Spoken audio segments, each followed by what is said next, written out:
two major flaws of the past models of psychotherapy. Two major flaws of the past models of psychotherapy addressed in legacy therapy. And then we have the board behind us. Two major flaws of past models of psychotherapy addressed in legacy therapy. We're going to talk about what is legacy therapy. We're going to talk about the past two flaws. First, let me say about the mental health profession that my colleagues, to get their PhDs, to get their master's degrees, depends on what level they're functioning at, or to get their MDs as psychiatrists, was an ordeal. The amount of training and studying and the expense of money and time has been enormous. And so I would have to say of my learned colleagues, congratulations for all the good work you've done, and have the ultimate respect for your achievements as my fellow professionals. And it's been my honor to walk amongst you as a colleague, truthfully. That being said, there are a couple of flaws that I want to address because I honestly think that these flaws are damaging to our patients. And as a matter of fact, I think it's damaging to us professionally and our own personal development and to the development of our people.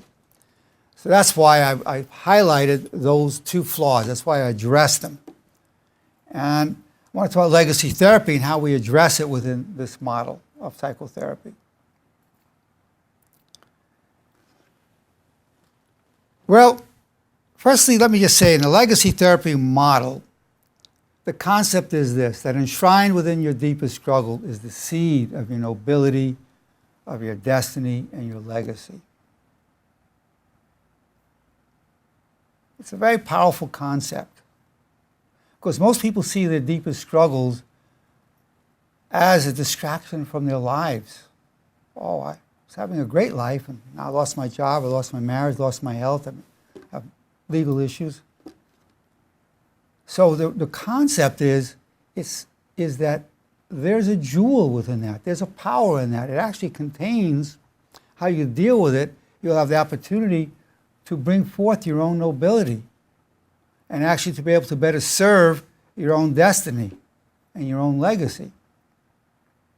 To reach deep within that darkness and pull out that jewel. Now, as legacy therapists, we want to be able to demonstrate the process to our patients, talk about our own struggles and how they've empowered us to a point where it's not just looking back and saying, I went through this and I went through that. It made me a better person. That's good. But to be able to say, when in the midst of that tribulation, that setback, that failure, to say, you know what? I'm suffering now, but I know good will come of this. And that gives hope right in the middle of the suffering. Hope right in the midst of the suffering. And that's a beautiful dimension to expose our patients to. And in your own personal growth and in your professional growth, it's going to be a great boom to you.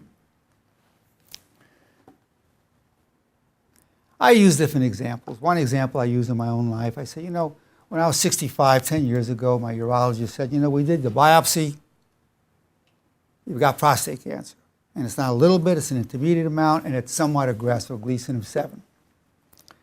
And because I was really developing my system, I did feel numbness for a few minutes. But I said to him, that's great. And he said, what? I said, yeah, this prostate cancer will make me stronger, spiritually, emotionally, and physically. And so that was what I used to call power thoughts. This prostate cancer will make me stronger, spiritually, emotionally, and physically. And it was one of the most joyous periods of my life. I felt so much beauty, such an exquisite beauty, and I felt so much love for people. And all my barriers to loving people were gone because I didn't know how long I was going to be here. And I'd be joking around with the doctors. They were wheeling me in to cut out my wheeling me in a gurney to cut out my prostate. I'm joking with them. As the anesthesiologist, just cracking up. So part of the blessing that came, part of the goodness that came right in the middle of that. I didn't look back afterwards and say it. Right in the middle of it, when I got the diagnosis, numbness, but I knew that good would come from this. I knew it because I trained myself in that power, that thought previously. And I took the title, strongest man in the world for my age and my weight, drug-free, at that time at 65. It was very powerful. Since then, I've become a world champion bodybuilder. Now I've given myself a title, world champion health builder. So I use that as one of many examples of drawing power.